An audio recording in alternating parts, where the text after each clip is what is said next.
Some people like to keep things electronically. There's some great accounting softwares where you can just take the receipt, take a picture, it's there, and you throw the receipt out, right? Keep your receipts. Look at your receipts as opportunities to save money on your taxes. How do you look at an account and say, okay, this is a good one and this is a crappy one, even though if they have the same knowledge? My opinion, strictly my opinion, a good accountant cares whether or not you are successful or not. They care about what you spend. They care about how you record your information. They literally care if you have, or if you're missing information, if you're missing knowledge, they care. When people like us, creative entrepreneurs, people who have startups are going through their day-to-day business, what are some of the things that they can keep in mind to make sure they're being prepared for tax season? Well, the first thing you want to do is you want to understand all the expenses that went into you doing your business. Ladies and gentlemen, welcome back to another episode of Hustle Over Everything. This is a podcast where we receive stories, tips, and tactics from entrepreneurs who have done it. You know what I'm saying? Yeah. So today we have like a nuts and bolts episode. We have one where we really want to dive into specifics to help you with your business. But first of all, I'm Alex. And I'm Ono Sinde. And, today who do we have here? Could you introduce yourself to the audience? I am Faith Thompson. I am FT baby. CPA. Yep. I own Tax Assist Accountants on Yonge Street. And I'm here to talk about tax. Here to bestow the knowledge upon us, all the entrepreneurs. We're here to have a conversation. Yes. Maybe a few laughs. Maybe a few laughs. And the thing is about it, sometimes you have to make this a little bit light because tax can be a little stressful. It can be daunting for a lot of people. People don't know about taxes that much. It's very like, let me get away from that. You know what can make you want to do? What can we do? Take a sip of Norai Cellar's wine. Yeah. You know what I'm saying? It is springtime. It is time for some rosé. And like a day like today, bro. Today was flourishing. Today was a flourishing day. Oh my goodness. 24 degrees? Most definitely. It was warm outside. 24 degrees. You should be at Trinity Bellwoods. It was actually 29. 29. High was 29. People had their shirts off. Homeless guys had their shirts off. Look at me, bro. I got my you got the chest out. You got the chest hair. Fluffy, you know what I'm saying? It's Norai vibes season. You know what I'm saying? Norai Cellar's Wine is one of the only Black-owned wines in Canada. And they are a sponsor of today's show. So make sure you go check them out in the link down below. Norai Cellar's Wine is the spot. As I always say, whatever the occasion, grab the Norai. Whatever the occasion, grab the Norai. Just grab it and pour that. Yes, Norai Sellers vibes. All right, now let's get into the episode. So, today we want to talk to you about diving into accounting as a creative entrepreneur. A lot of our audience are, budding entrepreneurs. They're growing their business. So there's a lot that feels overwhelming to them when it comes to, dealing with their finances and their accounting. You know what I'm saying? So for people that aren't aware of you, and let's say I'm at an event and I'm trying to introduce you, how could I summarize what you do in a short few minute sentence? Well, I'm a CPA. I have an accounting practice, but I also really work diligently to help small businesses grow. And I really want to share information. I think that's something that I feel really strongly about.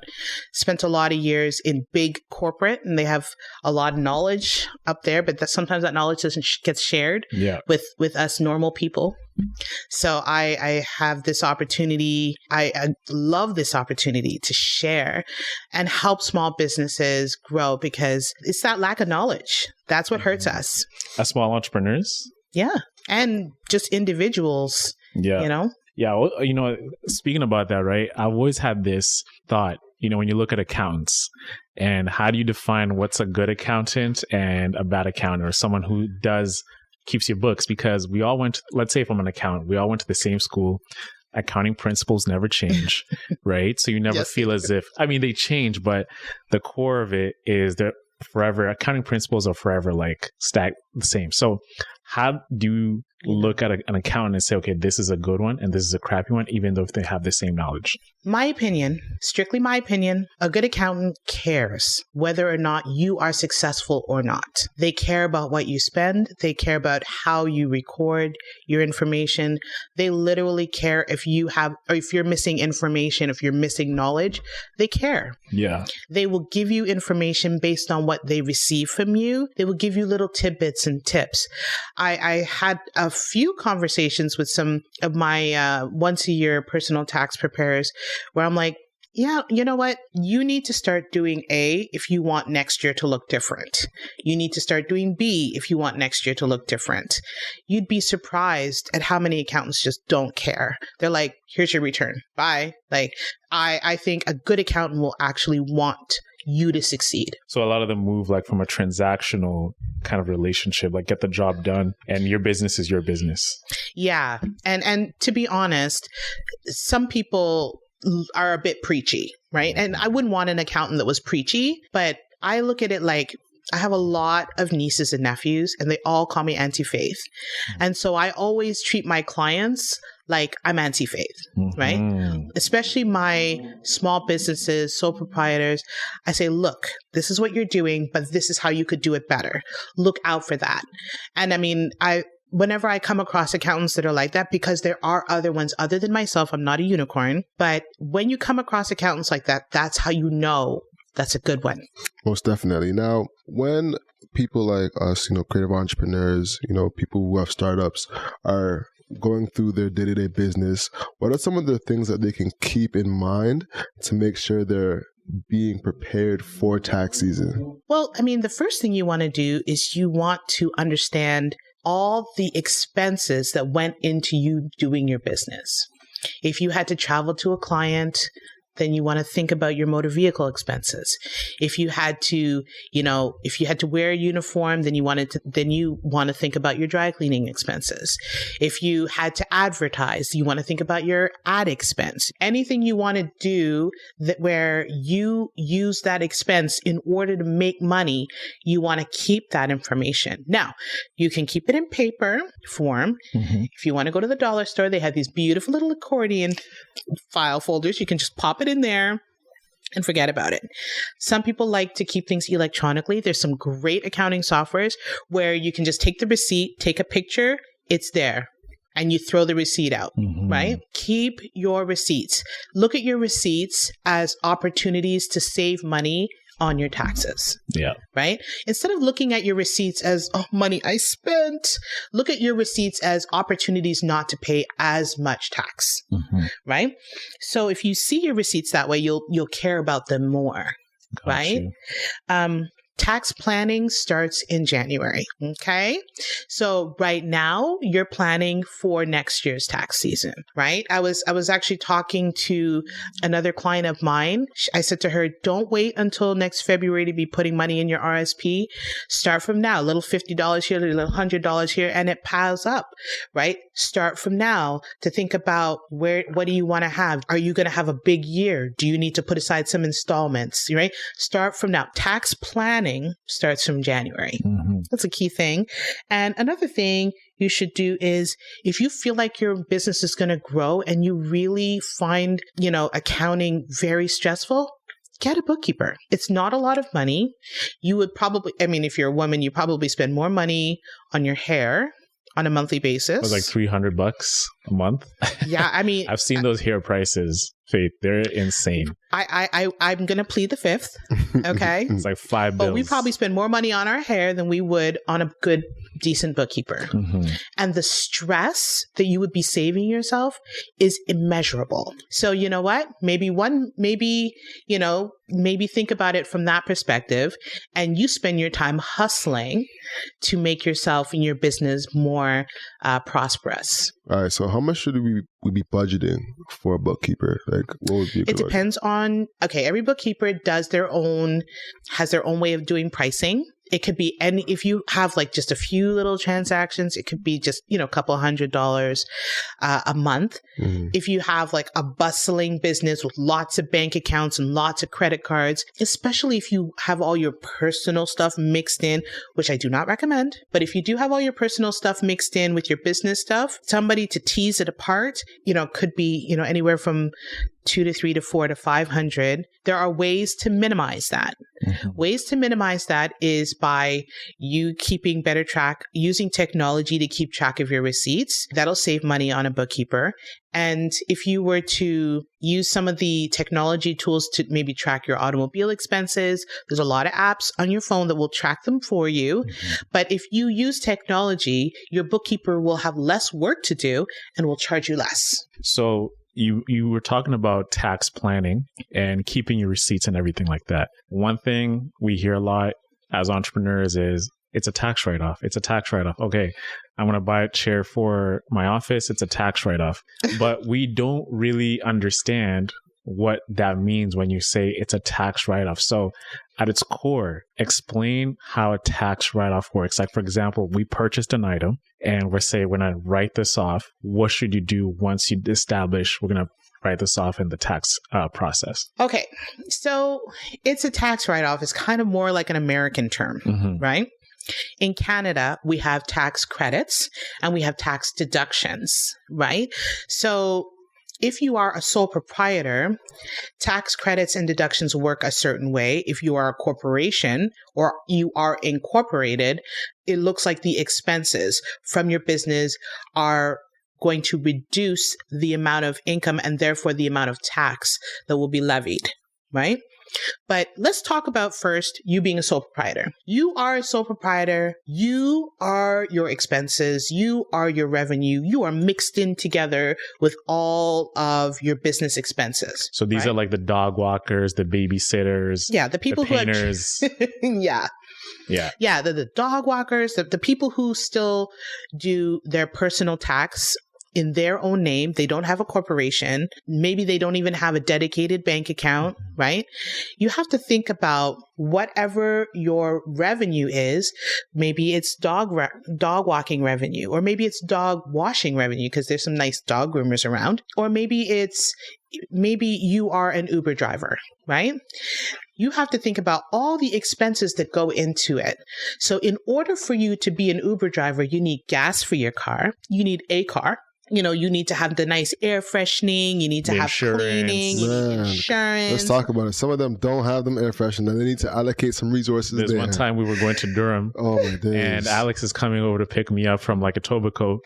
And I don't know, you called me or messaged me at the nick of time like I was coming down. You're like, bro, do you have like air freshener? I'm like, nah, bro. Like, there's no air freshener here. Because my place is always smelling good. Like, so there's no need for me to have that. Yeah, you have candles going. Oh, of course, bro. Just a slight plug into like how tidy I am. Just want to let all y'all know. Yes. And we come into this vehicle, Faith. And Alex is there. I come in the back, right? He's in the corner. He's got a scarf and everything. He's just like this. And I'm like, bro, is it? Because I see him through the window. I'm like, is it that bad?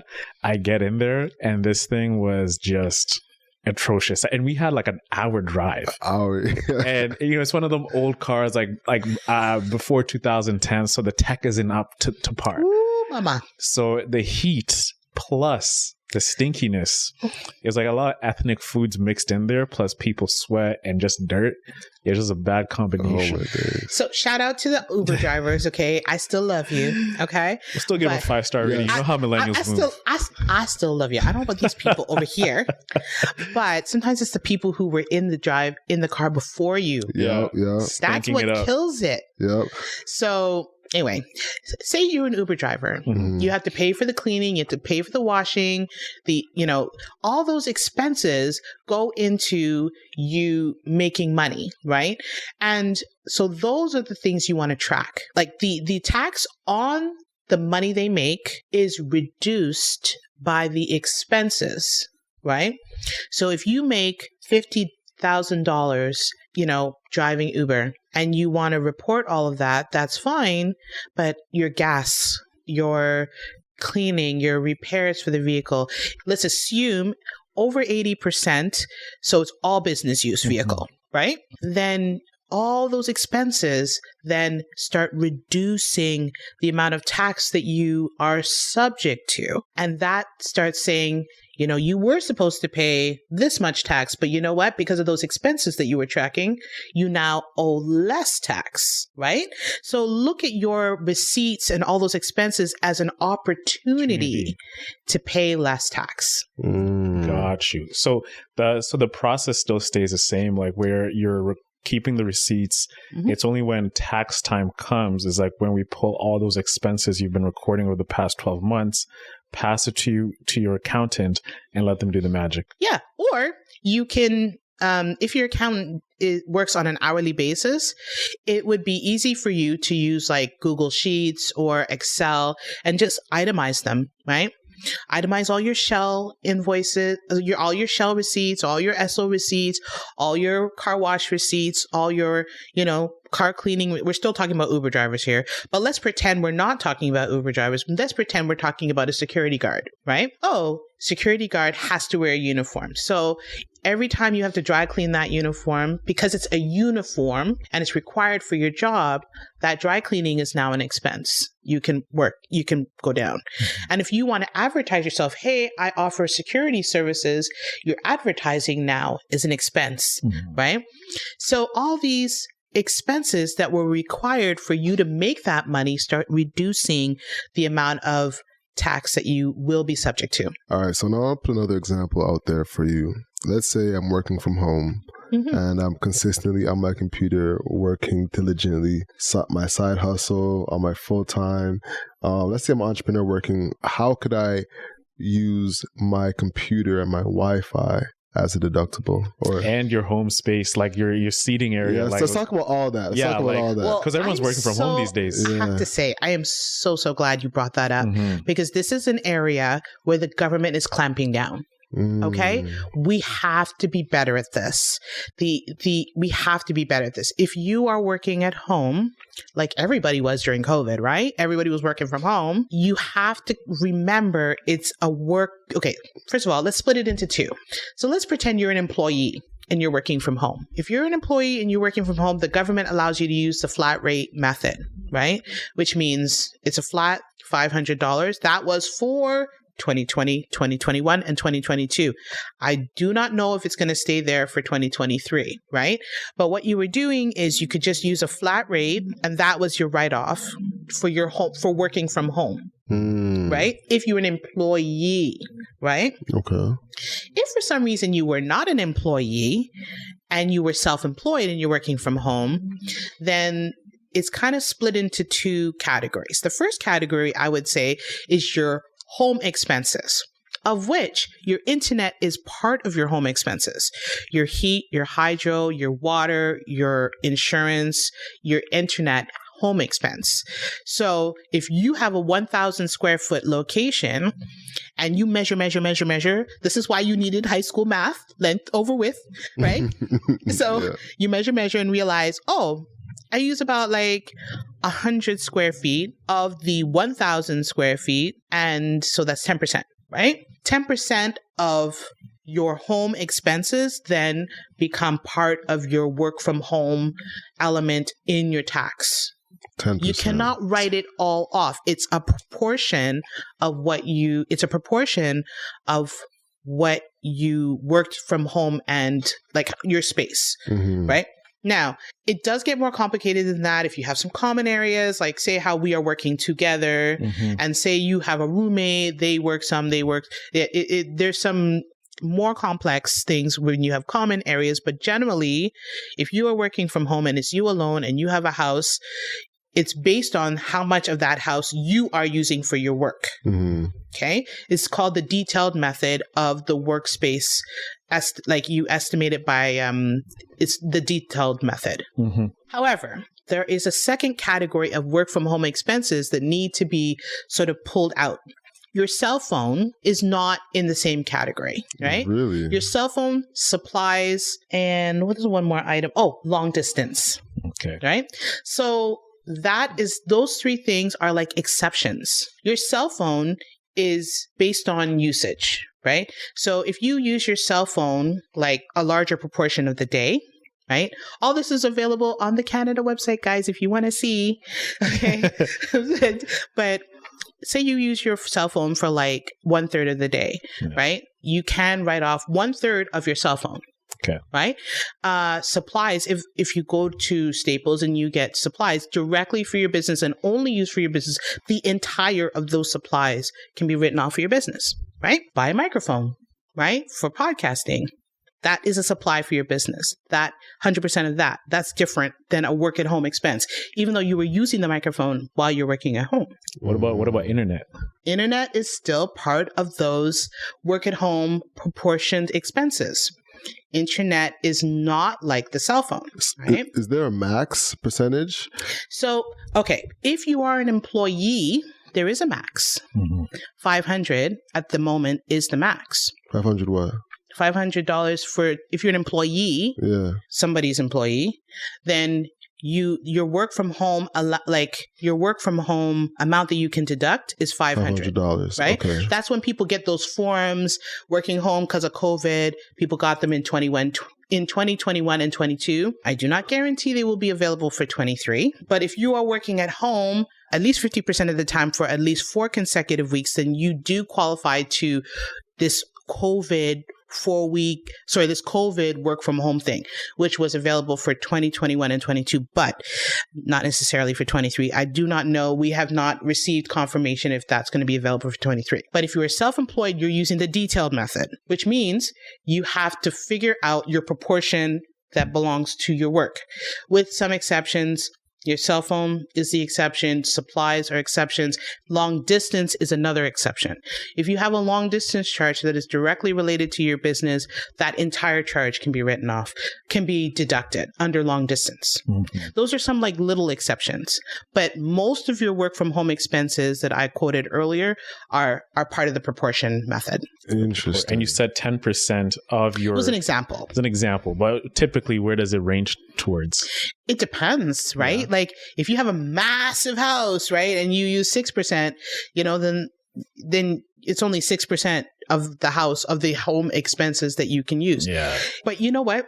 You could have a teeny tiny little apartment, right? And, you use a good portion of it for your office, then larger proportion would be considered for your home expense. Yeah. A lot of the people we talk about they have roommates. They're like in bachelor pads. They're in basement apartments, condos. So they're sharing spaces, and then you're using it for your business. So okay. And let's say if you're staying in a basement, that's like, let's say 500 square feet or something like that. And then you have a little corner like this, which is dedicated to your business, which is going to be like 5% of that. So I'm like, then it's 5%. Is it even worth it at that point? That's a good point. Okay. So this is where it breaks my heart. Ignorance really hurts. Yeah. Because people were not told that it is based on proportion, that it's based on space, right? Although it's on the government website very extensively. They have a lot of calculations and stuff like that. They're very but who wants to go to the government website? Like, I'm there because I have to be there. It's so right? dry. Like the first page, you see like black text, white background, and legalese. I think it's the fonts. The fonts. I think it's the fonts. They should use Helvetica. If it's Helvetica or Comic Sans, bro. If they use Comic Sans, I'm reading it. I'm reading it. It feels like a joke thing, bro. You know what I'm saying? You can use the read aloud function, Control-Shift-U, and then it will read itself to you. For those who are like audio learners like myself. Yes. It sounds like you're waiting on hold. This is the Canada website. No, he changed the voice. They changed the voice. It's a pleasant one. Don't you ever use the read aloud function on Internet Explorer? I actually don't. Use Internet Explorer. Control-Shift-U. That's Control-Shift-U. So you got it down pat. So as soon as you get to the keyboard, I'm an auditory learner, right? I can read something, but it won't mean as much to me unless I hear it. If I hear it, I'm like, oh yes, I get you. Okay. Right? I don't read books. I get audiobooks. Yeah, right? Same. Listen to Michelle Obama speak in my ear. So do you work out with like a podcast on? I feel like that's you. I spend a lot of time on podcasts. And Hustle Over Everything's like your number one. Of course, Hustle Over Everything. HOE up on the docket.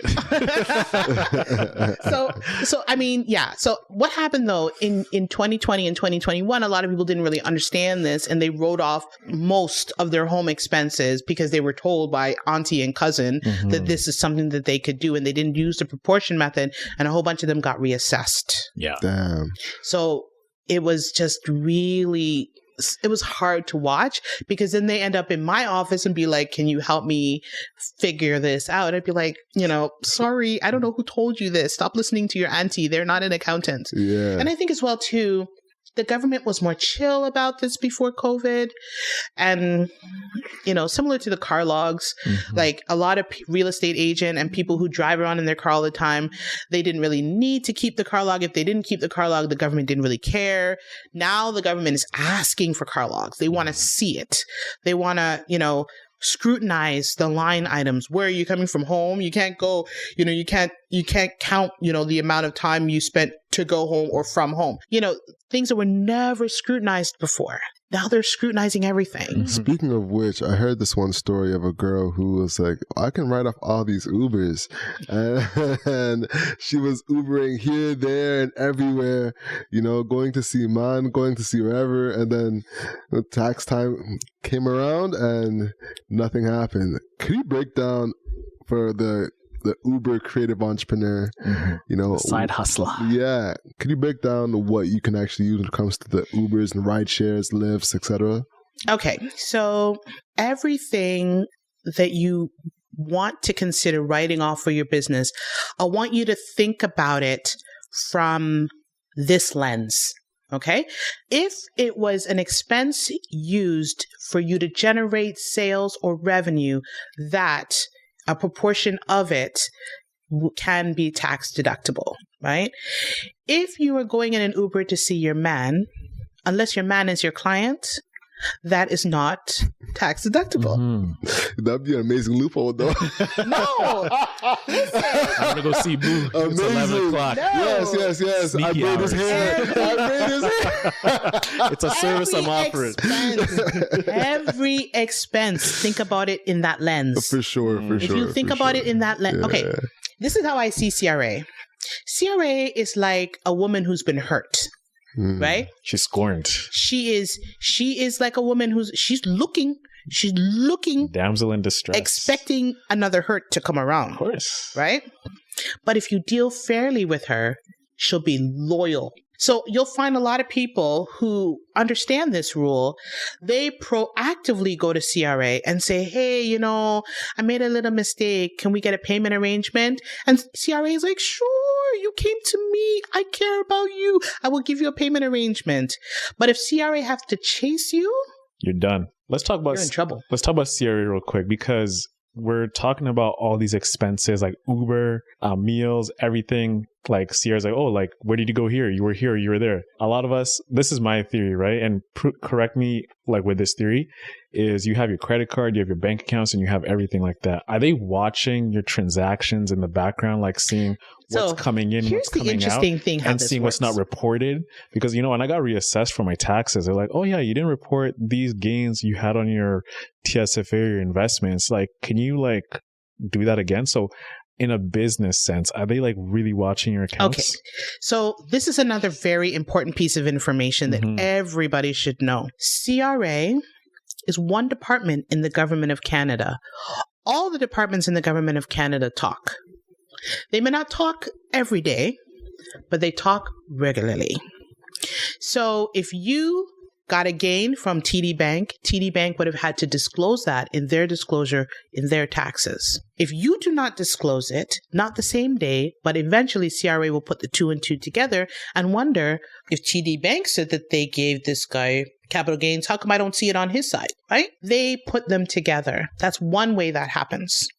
The second way this happens is, as part of your tax return, you have to describe your business. You get like a NACE, I forget what the acronym is, but you get a certain corporation type or business type number. The Statistics Canada compares similar businesses right across the board and major categories of their expenses, right? If there's 1 million Uber drivers, right, and all of them spend approximately this for gas, and your gas bill is this, they're going to come and just question. Red flags.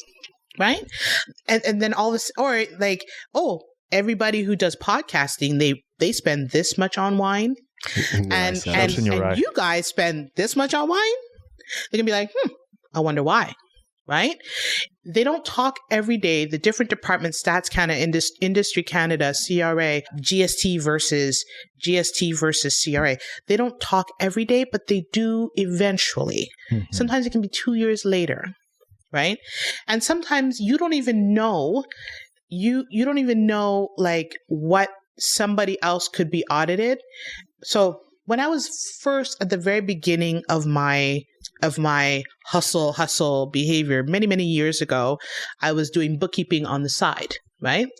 I'm like, this ain't no money. So it's a little tiny bit of money. Yeah, $200. No, little money, right? Exactly. So I was like, I mean, I have my big old salary.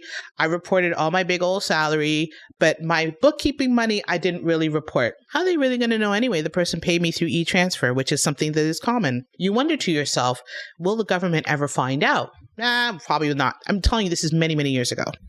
Okay. What ended up happening is on the other side, the person who did pay me, they got reassessed, and the government questioned, who are all these subcontractors that you were paying? Did you issue T4As? Now, T4As are optional, but because the government was questioning them, was reassessing them, they had to disclose who those subcontractors were on their side. And then one of those subcontractors were me.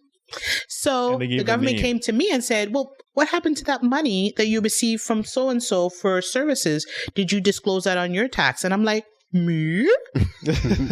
Right? And they're like, well, you didn't disclose it, therefore you owe us money and penalties and interest because this is years later. Yeah. So it's just, the thing is about it, it may not be the same day, it may be years later, but sometimes it's somebody else on the other side being reassessed or being audited that will trigger an investigation into you. So you may as well just disclose. In that situation, they actually gave like Faith Thompson, she did my whatever, and then they came back to you. They came back to me. Number, address, everything. So they're always watching. Eventually, yes. You always get caught. Yeah. I mean, I wouldn't say you always get caught, but it is possible.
So I think that that's the thing is if you know that you have revenue, if you know that you have money and say you just get like this opportunity to do this really big podcast and you know that for the next year, you're going to be making $100,000 and it's all, T4A, no tax was deducted.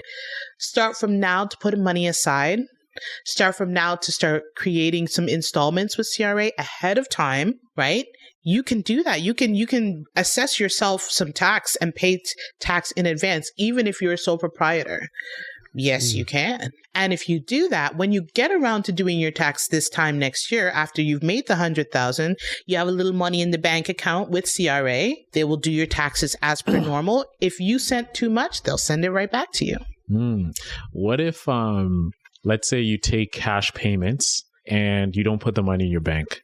and let's say you accrue over $20,000 doing dog walking over from spring to the end of summer, and then you decide one day, I'm going to put that money in my bank now. Just like take it away from the mattress, underneath the mattress, and put it in the bank. And then let's say you say, oh, this was an honorarium. Walk us through that whole scenario, because people think when you get an honorarium that you don't have to really report it because it's seen as a gift, it's seen as a donation. And if you have cash and you just put it in the bank, and then you say, okay, I can get this honorarium from my dad because he's a big businessman and he can just write that check and say it's from him, whatever. And you don't have to pay tax. So avoiding that, like walk us through those entrepreneurs who are thinking about putting a whole load of cash in their bank account to avoid taxes. Okay, well, if you all of a sudden put a whole load of cash into your bank account, like at the end of the day, the government may not even know. The government may not know. They may find out through other means, right? The bank may disclose it through money laundering regulations. There are fintech regulations where the government has to do KYC on you, which is know your client, know your customer. So, there are checks and balances. Auditors might pick it up when the internal audit does client audits.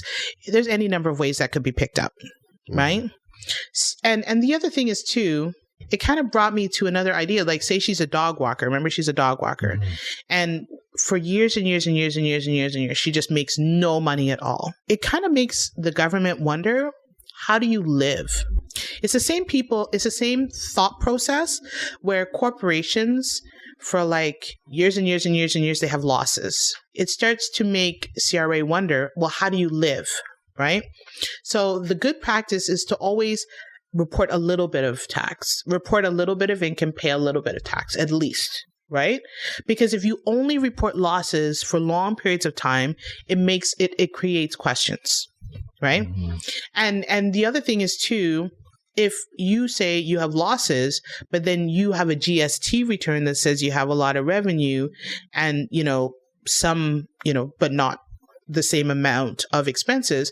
If your GST return says you owe GST, but your tax return says you have losses, and this goes on for long periods of time, it is possible that it could create red flags. I've seen it, but it's not it doesn't happen to everybody. It's not consistent across the board, but I have seen lately that the government is getting more vigilant, and we always believe that the GST auditors are the smartest auditors. Mm-hmm. So sometimes it's just a matter of a little something that will lead to you, right? Somebody gets a GST reassessment or a GST audit, and it just so happens to be a company who's your supplier. And then it kind of leads them to ask questions from you, right? So at the end of the day, that person could put a big whack of money in their bank account and nobody may be the wiser. It might be an honorarium and nobody might care. Mm-hmm. The government may never find them, right? So I'm not saying that it will always be the case where the government will always find you, but it is possible through ways and means that they may come across it. Yeah. A lot of entrepreneurs always think, oh yeah, like if I just take cash on the side and because if you go to like barbershops and everything, I was like, yeah, pay me cash, it's better so I avoid taxes and everything. And I think there's a lot of misinformation by just taking cash all the time and not really understanding how that's going to impact when it comes to tax time.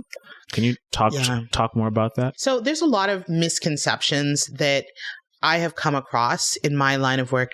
Like, if I don't file tax, then they won't know that I made any money. Mm-hmm. Like, that is a misconception I hear a lot. Or if I don't make any money, then I don't have to, like, say you have a corporation. A lot of people open corporations and then never use them, right?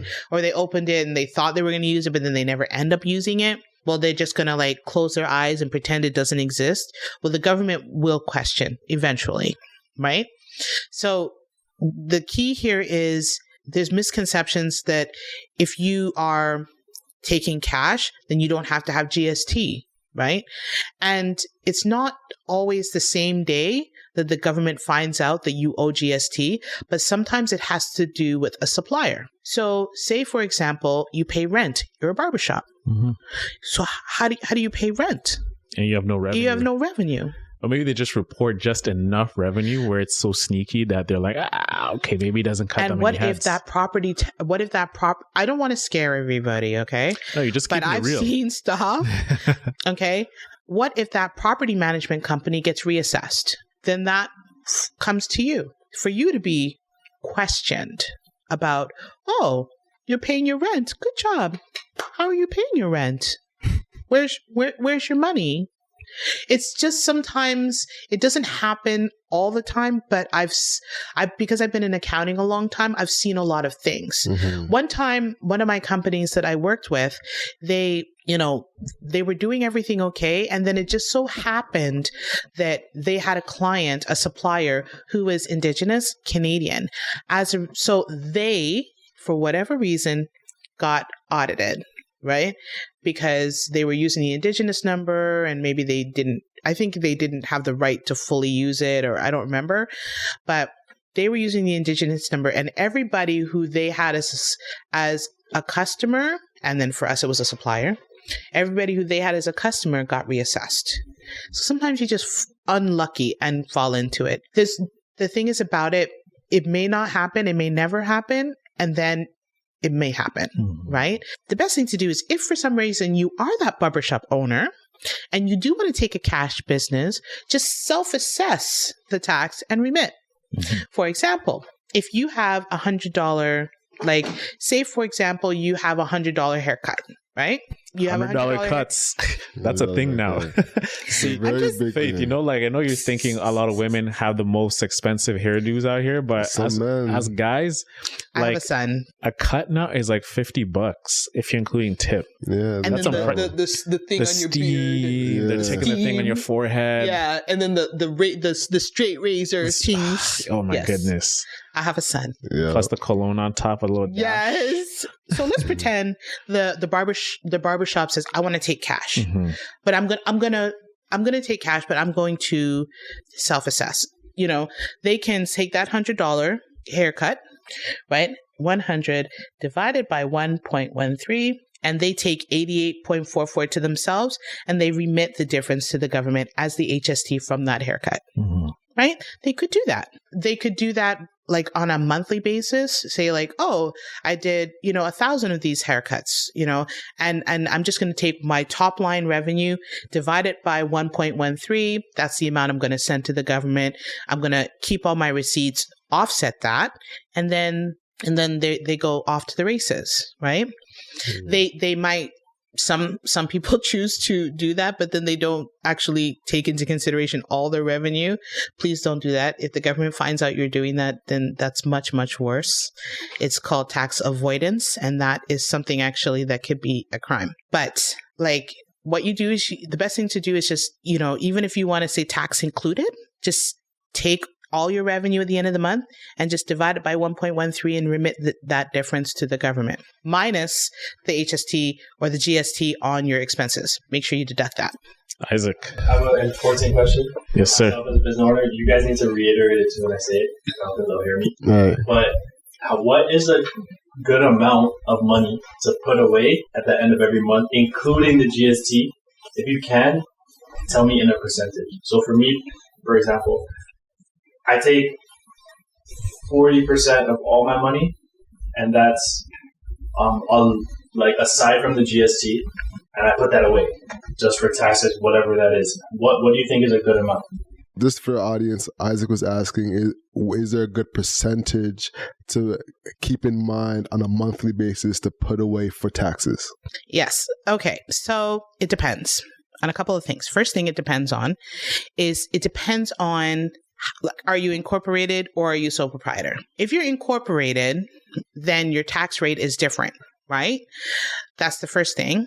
And also the rules about the expenses that you can deduct is a little bit more relaxed, right?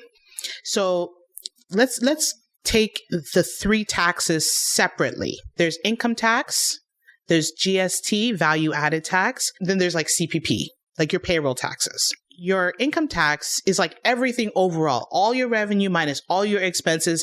If you're incorporated, it's whatever is left over gets taxed.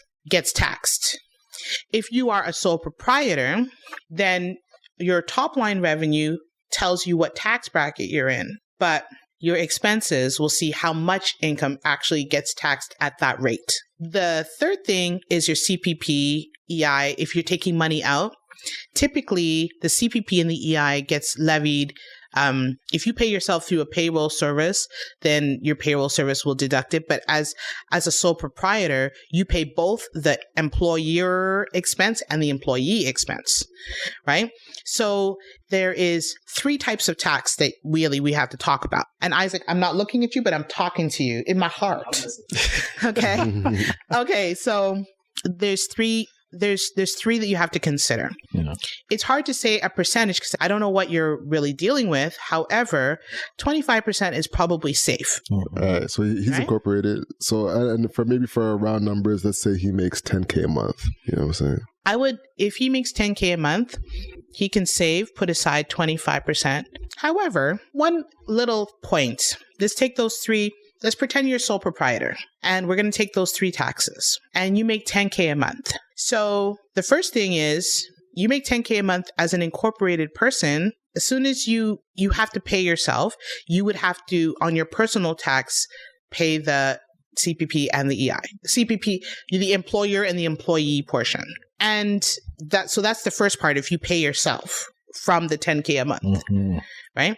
The second part is, if you have GST and you want to think, how much GST should I put aside to remit to the government? The GST is really a function of how many expenses you are putting against it.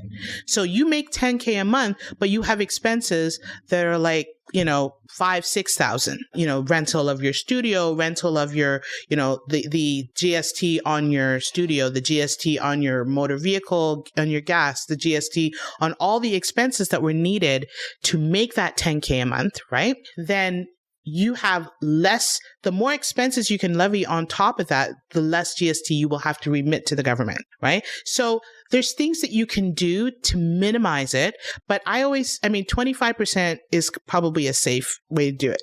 Now, I don't recommend that you just put aside 25%. If you're making $10K a month, get a good bookkeeper because they will show you all kind of tips on how to minimize that, right? And how to properly create an installment program for you and the government. There's many, many ways that you can bring that amount down with almost certainty that you can sleep at night and not have to worry about how much tax you should be putting aside. So I would recommend get a bookkeeper, right? Let them help you figure out what your tax bill actually is, right? But 25% is probably a good number, je pense. I think. So. Look at the auto coming out, je pense. Isaac is safe in the back. Where? Mm-hmm. Yeah, and let me just also mention one little thing. I mentioned get a good bookkeeper, but your professional fees are tax deductible. That is another expense that you can reduce. Break that down. So if you have an accountant, you can get that those costs reduced. Your accountant is something that the government will accept as an expense to bring down your tax. Interesting. Wow. That's a big gem. That's a big one. What percentage is that at? Get yourself a good bookkeeper. 100%, no? How is that 100%? Whoa. That's what I'm saying. 100% from an income tax standpoint. Yeah. The HST is deductible from a GST standpoint. Okay. So, all right. So I work in examples and metaphors. Mm-hmm. So let's say, for tax season, I pay $200 to my accountant. How much of that $200 am I allowed to write off? From an income tax standpoint, $200. $200. Gets reduced from your revenue. Okay. Right? So $200, the entire thing is an expense that comes down from your revenue. But just from a GST standpoint, the GST that you pay to your accountant then offsets the GST that you received from your customers. Interesting. Okay. So get yourself obviously come to me, but if you can't come to me, a good bookkeeper can keep track of it, can give you a good sense of what your tax bill could be long before it's time to be paid. Mm-hmm. Got you. And what about, let's say you said a lot of people start corporations, but they never use it. Sometimes, yeah. Yeah. So let's say if I'm working a job and let's say I'm making let's say good numbers, 100K. And I say, you know what, Owen Inc. is getting that 100K. Because usually tax corporations get less tax. Can you take your salary and also apply it to a corporation? Say, hey, instead of like Owen being paid, pay that to my corporation so I can get less tax, even though that money's coming to me as the business. Okay. Because a lot of people say, okay, open a corporation, get paid through that so you pay less tax. So give us the information that we need to hear. Okay. I look at corporations like having a baby. Right? Okay. It is a separate entity, completely separate, but you have control, right? So let's pretend you get paid, right? You get paid as an employee. That means they're paying you, right? Now, if it's now like a subcontractor, maybe you're an Uber driver, or maybe you're a real estate agent, right? Maybe at that point you want to get a corporation. Now, there are pros and cons to getting incorporated, which we can talk about later. But if for some reason you are incorporated, yes, your corporation can be paid if you're like a subcontractor or a real estate agent, like those commissions or bonuses can come to your corporation. However, the compliance for a corporation is much more onerous. Right? Mm-hmm. Like a tax return for a corporation, if you go to a reputable place, can be sometimes like, 50% more or even, 100% more than what you're paying as a sole proprietor. Even it can go very high depending on where you go.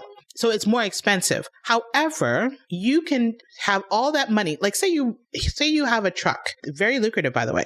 Say you have a truck and you run food for Loblaw. Right? And you are working you own that truck. Everything about that truck is yours. Right? So Loblaw doesn't pay you. Loblaw pays your trucking company. Hustle over everything trucking company. Mm-hmm. Right? You go all the way back and forth. All the fuel comes down. Like all of that revenue goes to you. All the fuel gets deducted. All of your cleaning the truck gets deducted.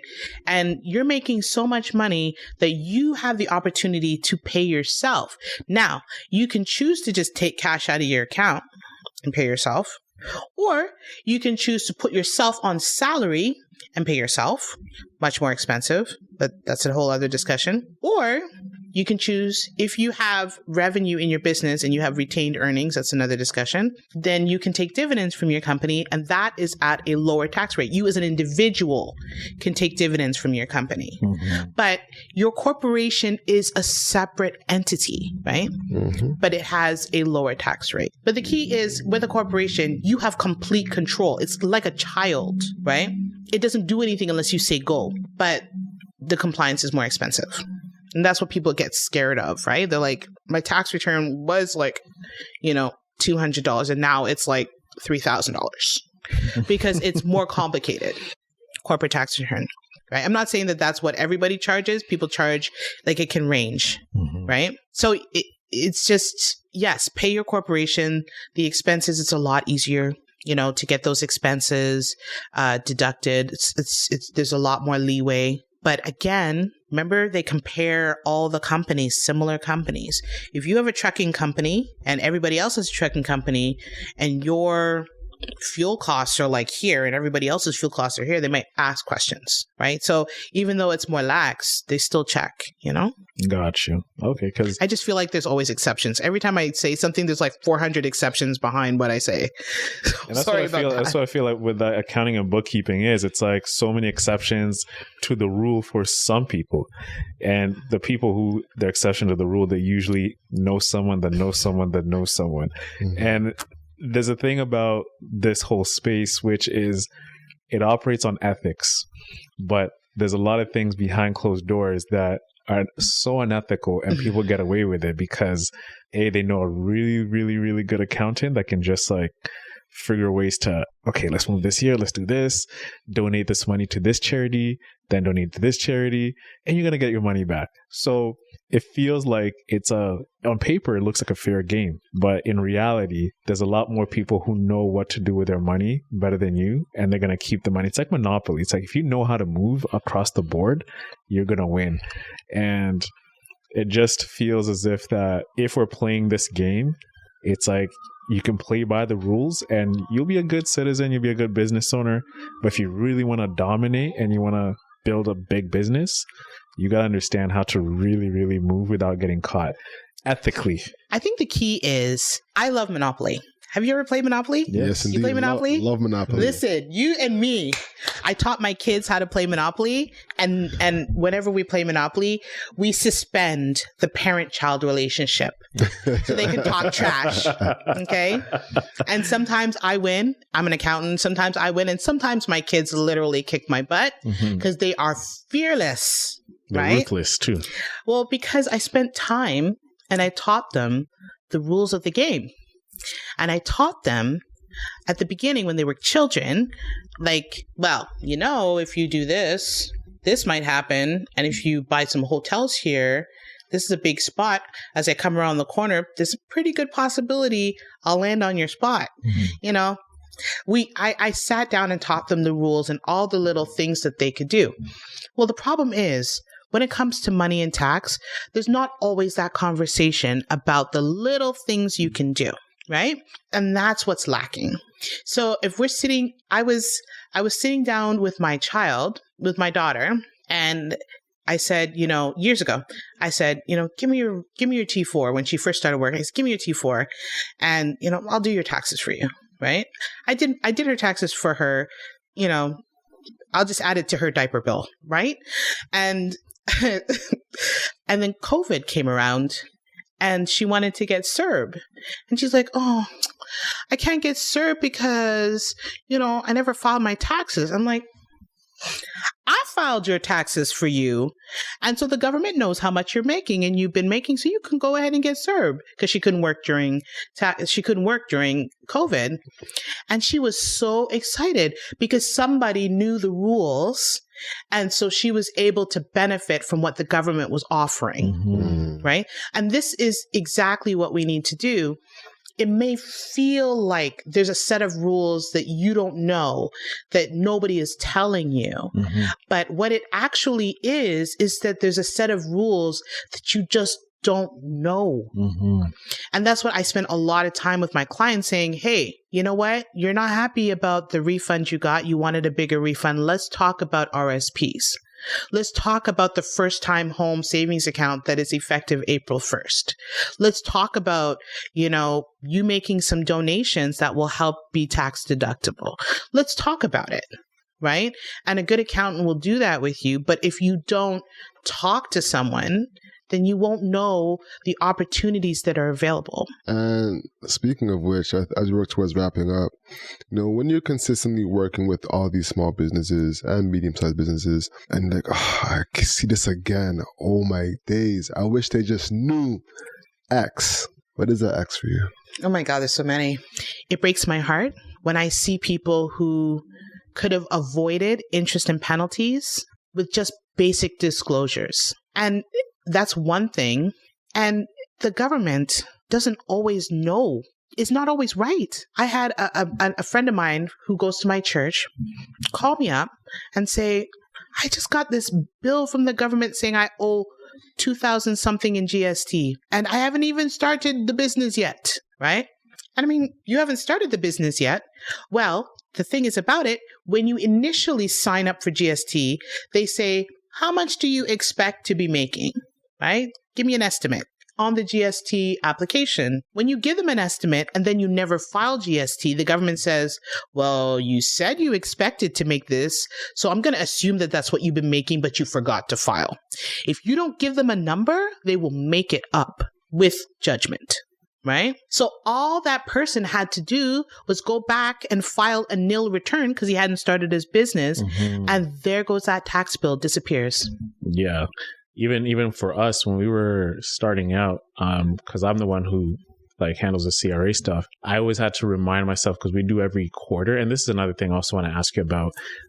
determining your fiscal period, right? And if it's actually advantageous to choose certain months, maybe you can do it like biannually or quarterly, whatever works, whatever you see best. But I had to remind myself to always go back and do a nil return because we were building up. We were like producing content. We know advertisers are going to come. We know we're going to start producing money. It's only a matter of time. And if I didn't do that, especially if they look at media companies, they'll be like, okay, you owe us about $10,000 because we expect this, and that. So that's such a big gem because we always think, oh, in the startup phase, you're focused on getting more customers, you're doing this, you're doing that the government is watching, like there's been no money and a typical business generates this much in revenue the first year and there's no return. Where are you at? You know, so, I'm telling you, it's if you don't tell them something, they will make something up based on your original estimates of what you said you would be making. Yeah. Right? They don't make it up out of the sky. I don't want to give the impression they make it up out of the sky. So it's critically important that if you didn't make money and you had a corporation open, that you file that nil return. Right? This is important for income tax. This is important for GST. And it is critically important for payroll tax. Because say you open up a payroll account and in the time when you're opening up, you say, I'll probably have one staff member and that person will probably start in September and they'll probably make this. Well, the government's going to take you at your word. They're going to think somebody started in September, but you forgot to file. And if you forget to file, the payroll taxes would have been, if they started in September, the payroll tax would have been due in October. If you don't file something, a nil return in October, then they're going to think that you just kept all those CPP deductions, put it in your pockets, right? And then they come aggressively with interest and penalties. Payroll is one of those very touchy places, right? It's critical if you are not making money or you're not using your GST or you're not using your payroll account, file a nil return because you just want to make sure, hey, you know what? I see you over there expecting money from me, but we still not in business yet, but just it's nil. And it is entirely possible to file a nil return and then turn around and reassess that return and change your return. Right? So say, for example, you're starting, but you don't really know what's going on. Things are kind of chaotic. Quickly file a nil return and then come back later and file the correct return. Do a refile. And it's just going to go away. I mean, you'll get interest, but you won't get the penalties, right? Because they're like, oh, you're just reassessing. Oops, you forgot. I understand. You know, you might get a little late interest, but you won't get the penalties. The penalties is the punitive, like, I know you did something bad, you know, penalties. And that can be even more than the interest, much more than the interest. As you're talking, I'm going to pour in your rye. Another thing that I see a lot is people who are sole proprietors who open up corporations and don't open up corporate GST accounts. And they try to so revenue is going to your corporation, but you think you're filing it through your personal GST. Always remember your corporation is a separate entity, right? Your GST should be tied to wherever the revenue is coming in. So that is another thing that is problematic. But I mean, I recommend it to everybody. Get yourself a good accountant, somebody who cares. You know, I have a couch in my office, not in my office, but in my location. Yeah. Lots of people come in and they sit on my couch. It's like therapy. Yeah. Accounting therapy. Honestly, it's you get an accountant I'm not the only accountant that cares. I'm not that person, but get an accountant that cares, that will answer your questions, that you can call and see what you can do to minimize the damage. Report when you know you made a mistake, report it to the government. Don't hide it. Right? Also, if for some reason the government sends you a request for some money, don't hide, because they will like don't hide from the government when they say you owe them money. Deal with it right away, because the longer you leave it, the more interest and penalties will accrue. It's like a snowball. Yeah. Something like that happened to me as well too. Like when You know when you're filing your taxes, whether let's cheers to the Nirai. Nirai Rosé, baby. Y'all know I like rosé. That's why you brought it. I know it was for me. Faith Thompson in the house. We had to come correct. But back to what I was saying, right? Like I got a what's his name? Bob. You know Bob from CRA, I think. Chief of Revenue or whatever. I know what you're talking about. Yeah. Who signs everything. Exactly, right? I get like a thing, I owe back $3,000. I'm like, what do you mean $3,000? You know what happened? Because when I was filing my taxes, I was clicking those boxes I'm claiming this, I'm claiming that, I'm claiming that. So when my tax return came back, I'm like, like I got like 4 or 5K back. I'm like, what? So then I go to Tulum. I have a great time, everything. Tax season comes. I was like, like this is my, so I called him like right away, as you said. And I'm like, hey, listen, like, I can pay this back, but I know like next year when I file my taxes, just take the money then or whatever. So I don't have to like pay it now. They're like, all right, cool. We'll save it. You don't got to pay interest. Thanks for calling us. We'll get you when tax season comes and whatever. So tax season came back around this year, and like I got tax return money back because from my previous job, right? But that $3K was a part of it, and it just went, and I didn't have to owe anything again. So if I didn't do anything and I just sat on it, it would have been detrimental. It would have been like probably $4,500 by now, because I think the interest is around. I haven't calculated interest in a while. Mm-hmm. I used to do that for my clients. Yeah. I no longer do those things. I have people who do those things. But the interest is not bad. The interest is not the problem. It's the penalties. Mm-hmm. When they start exacting penalties, when they feel like they've been wronged, that is the problem. They're coming after you. Yeah, they're, like the woman who's been cheated on before. She's coming. And when they see you behaving the same way, they're coming for you. They come to cut them tires. And the other thing is too, people have to recognize Canada is Canada. Jamaica is Jamaica. Dominican, like every other country is different from us. How we see things, how we mull things over. Our tax system is different. Our tax system is different from India's tax system, different from UK's tax system. You cannot look at the Canadian tax system through the lens of where you're coming from, because we have a whole different mentality in how tax is calculated. So it's really important, because a lot of times people think, well, when I was in India or when I was here, this is how it was calculated. That's not necessarily how we do it, right? So I think that it's just really, really important that people really take Canada at face value. I've just seen a lot of people make that mistake. It's just different everywhere else. Like GST is different everywhere else. Mm-hmm. Like the GST on your revenue, we let you offset the GST on your expenses, and then you only remit the what left, the difference, right? That is not the case in most countries. I actually don't know another country where that's the case. I'm sure there's another one. I just personally don't know. Most people just, whatever the GST or the value added tax is that they collected on their revenue, they just remit it to the government and close their eyes and run away. And that is the way it is in most countries. But Canada allows you to reduce it by the expenses, by the ITCs.